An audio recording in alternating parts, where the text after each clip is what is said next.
guys, and welcome to my KX Corner. I am doing a short series, probably about 3 videos, of the free motion quilting challenge with Stitch Obsessed.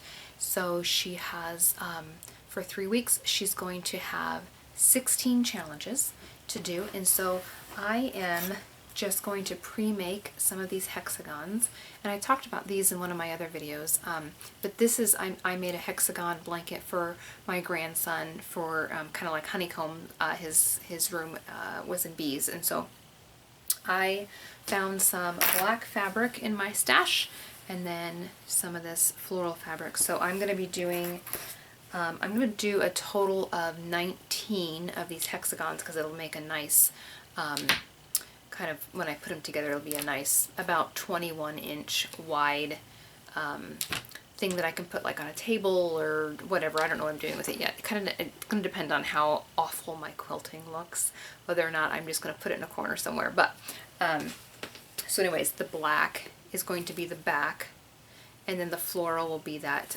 this lighter color in the middle. I'm planning to use a white thread to quilt so that you'll be able to see the different stitch patterns show on the back side.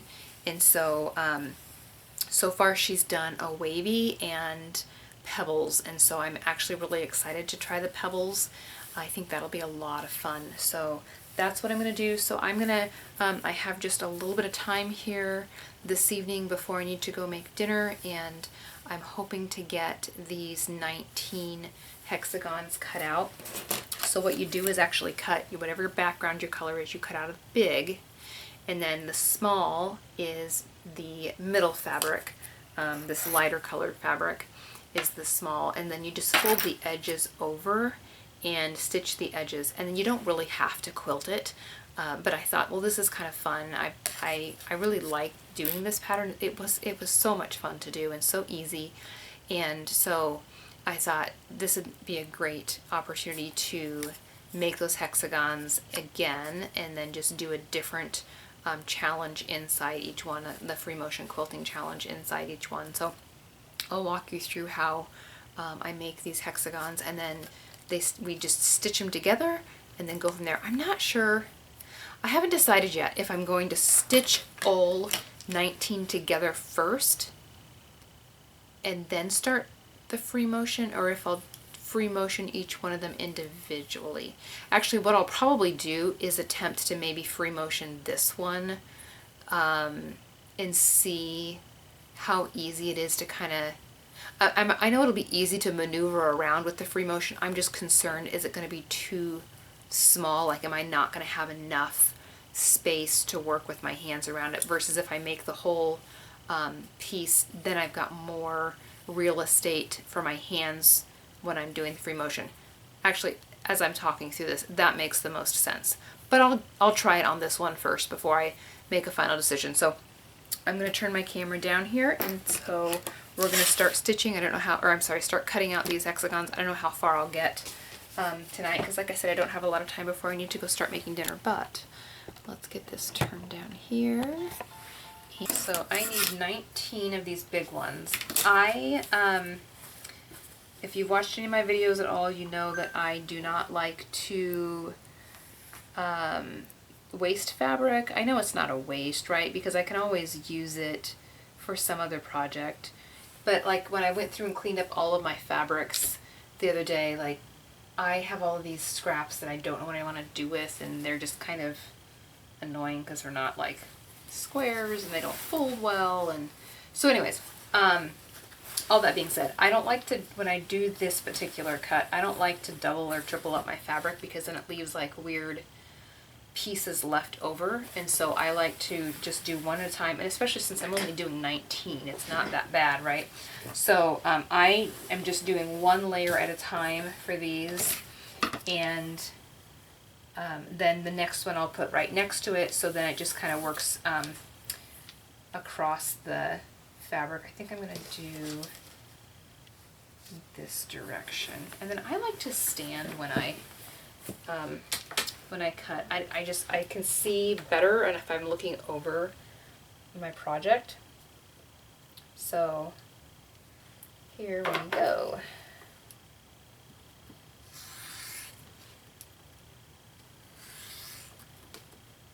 And I do have this little rotating mat here. This is the first time that I have used this rotating mat. I got it after the last time I had made the hexagon quilt. Oh, and see, I've already moved everything. Well, I don't know how this is going to work with this big piece of fabric. Might take some getting used to. Get it lined back up again. It's not the end of the... I mean, a hexagon is pretty easy to get lined back up again, right? Because you have so many points that you can match up. But...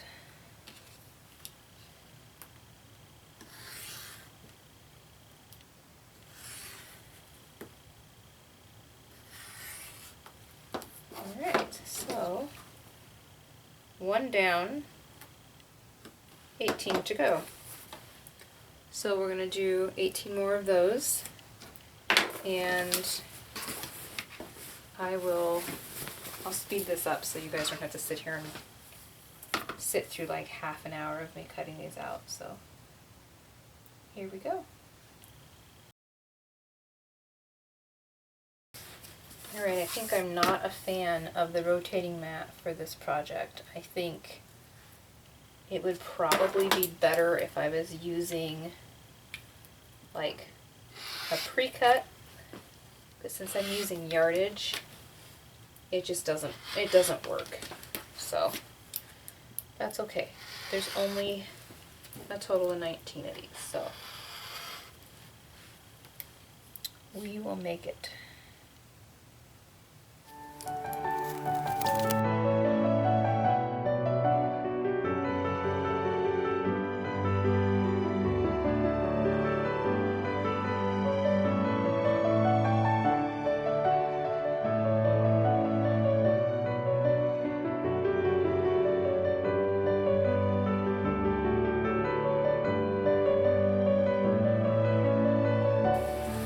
So we have all of the backs and the middles of these hexagons cut. So the way this works is you'll take your large template, put on the back, and I still have yet to cut the batting. The batting will be cut from the small size. So then the batting you'll set right in the middle to center it in, and then you'll put this piece on. So pretending that this template there in the middle is my batting. Then you can take this template out, set it aside, and then you fold this large one, here I'll do it on this side, fold this large one, the raw edge of your large hexagon to the raw edge of your small hexagon, and then roll it one more time. It's going to come over the edge of that small hexagon. Let me zoom in and do that again. Oops, let's go in.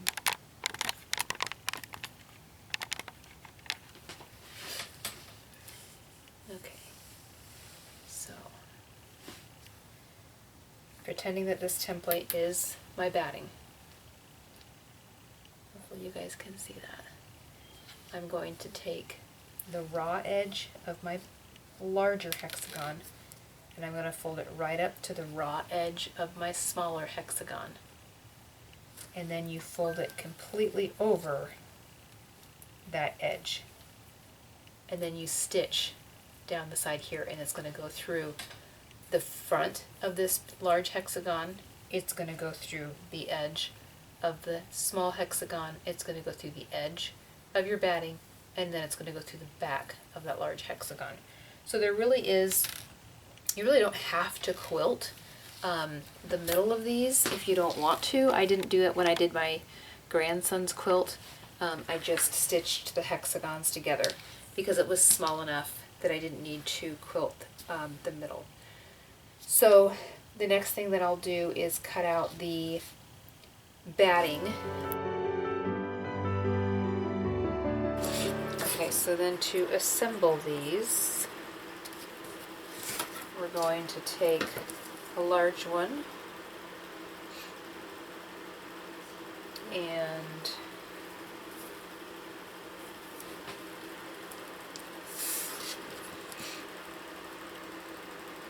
our batting, and then a small one, and then we can lift that template.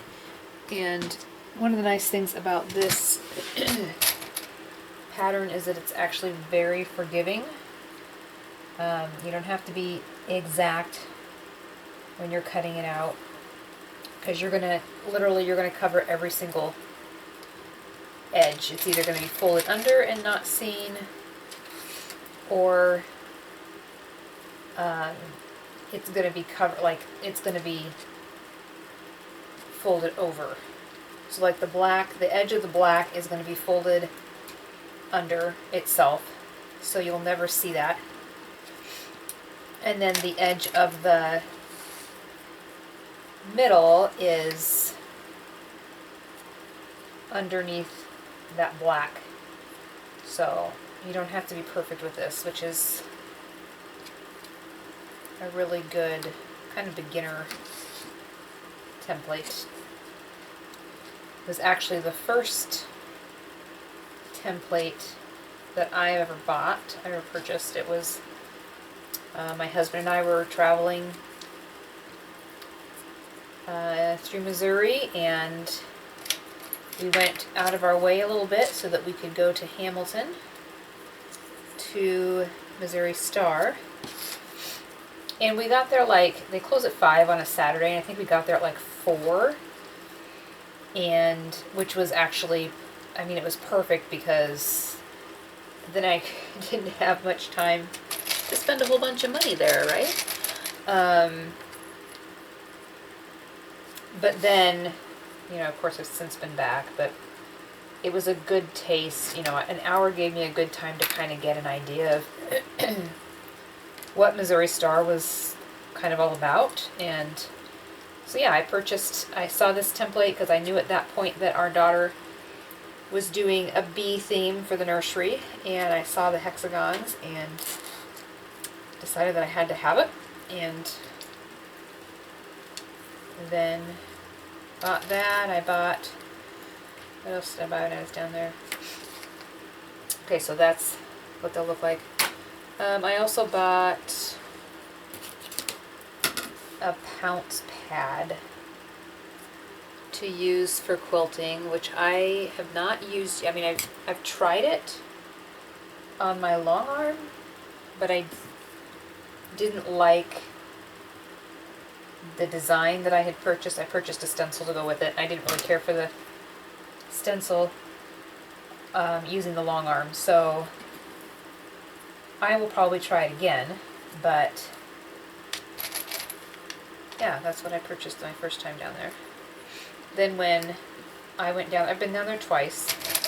I was down there again in June with my daughter and my mother-in-law. My mother-in-law met us down there. And we kind of had a little bit of a contest to see who could have the most Missouri Star bags. And it was funny because every time we went to the register at a different building, they would ask us if we wanted another bag, and we said, of course we want another bag. So we came home with quite a few bags, actually. I took a picture of it, of all the bags in the trunk. I'll have to, maybe I'll find it, maybe I'll post it and show you. But it was kind of fun. And if you aren't aware, Missouri Star is in Hamilton, Missouri, and they own quite a few of the buildings on Main Street, and they're all quilt stores. So they've got one that's all Christmas.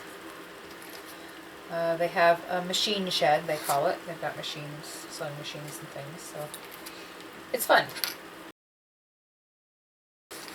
Okay, I'm going to take these 3 to the sewing machine and stitch around the edges.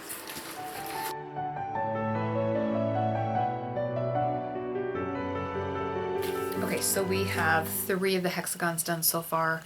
I'll keep working on these and get these finished up. Then the next step is going to be dropping our feed dogs and putting on a free motion quilting foot so that we can start the challenges.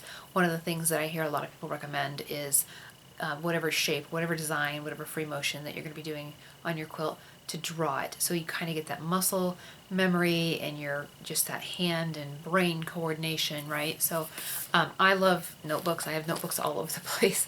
And so whenever I see like a notebook laying around, I'm like, ooh, yay, a notebook.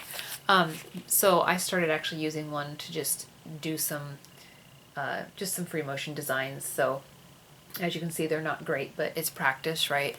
So I am going to stop here tonight because I did promise my son that we would watch an episode of our show tonight. So I'm going to stop here. I'll be back hopefully tomorrow night, and we'll get days 1 through 4 done and get caught up, and then we'll have the weekend to do number 5. So, okay, so just getting back to my sewing room now.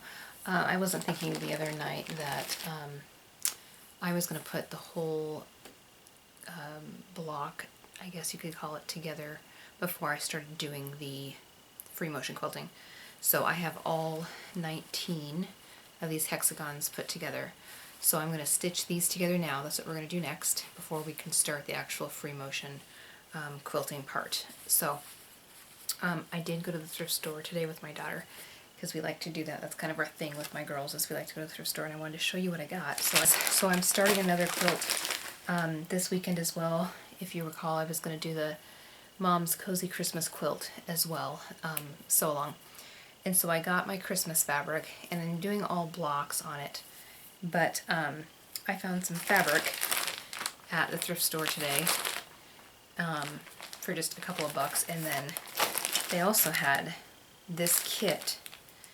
And I'm not going to actually use the kit, but the fabric that was in it, I mean, there's probably 3 or 4 yards of fabric in here that I got for $5. So that was kind of a steal. So anyways, I'm going to point the camera down, and we're going to get these hexagons put together, and then we'll see what time it is, whether or not I actually start doing any of the free motion quilting actually tonight, or if I'll wait till tomorrow to do that. So let me reposition the camera and we will get going. Okay, so I did forget to mention, we're just taking these and stitching them together with a zigzag stitch. That's it. So I'm just going to start building all the way around these hexagons. I try and kind of, like, they're not going to be exact, right? Because this is just a really forgiving pattern. It does not need to be perfect. So, but I do try and kind of find 2 edges that are almost exact when I match them up. It's not critical, but it does kind of help, you know, the stitching come together a little bit better. So we will get started here.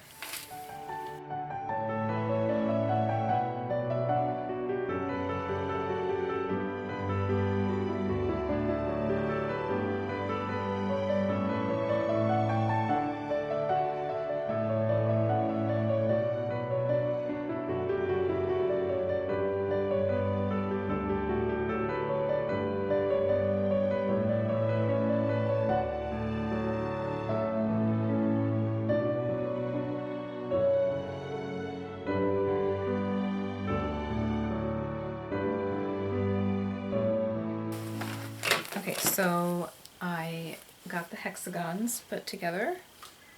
Isn't that cute? I love it. I love the black and white. I love just that it just all came together so nicely, and it's so simple to do this pattern. So then next I'm going to start the challenges.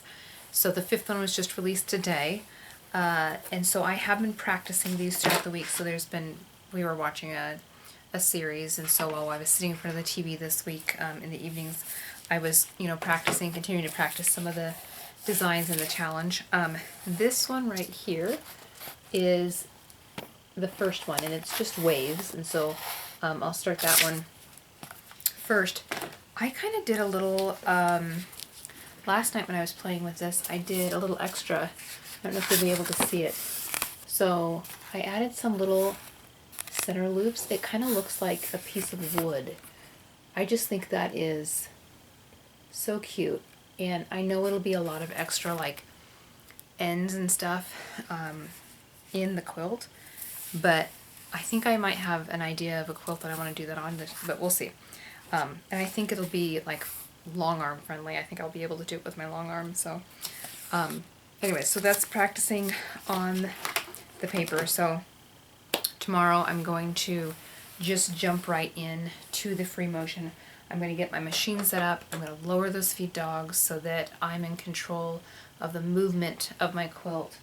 I have a couple different types of free motion quilting foots, but this is the one that I use. I don't ever see anybody talk about using this one, but I like it because you can see it's completely opened on the front, and so I can see exactly where my needle is going to go.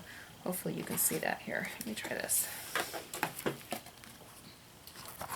don't know if that's any better, but I'll be able to see exactly where my needle goes. So that's the one that I like. The downside about this one, though, that when I use it, is I got to be careful that when I'm coming back around, that these little feet don't get caught under my stitches or anything. So, but that's what I use for my free motion quilting, and it works well for me. So, so like I said, tomorrow I'm going to get my machine set up for the free motion, and then get those 5 challenges done, and then hopefully post this first video for the free motion quilting challenge. So, but as far as that goes, that's where I'm stopping tonight. So I'll see you guys tomorrow.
Alright, so we have days 1 through 5 of the free motion quilting challenge done. Not great, but it's good practice, right? And I think it's probably a little more difficult on such a smaller space versus, you know, a large quilt block, but yeah, I don't know, not too bad, I guess. Definitely room for improvement, right? So I will end this video for now, and then I will do the next 5 challenges throughout this week and post those next week. So have a blessed week, guys. See you later.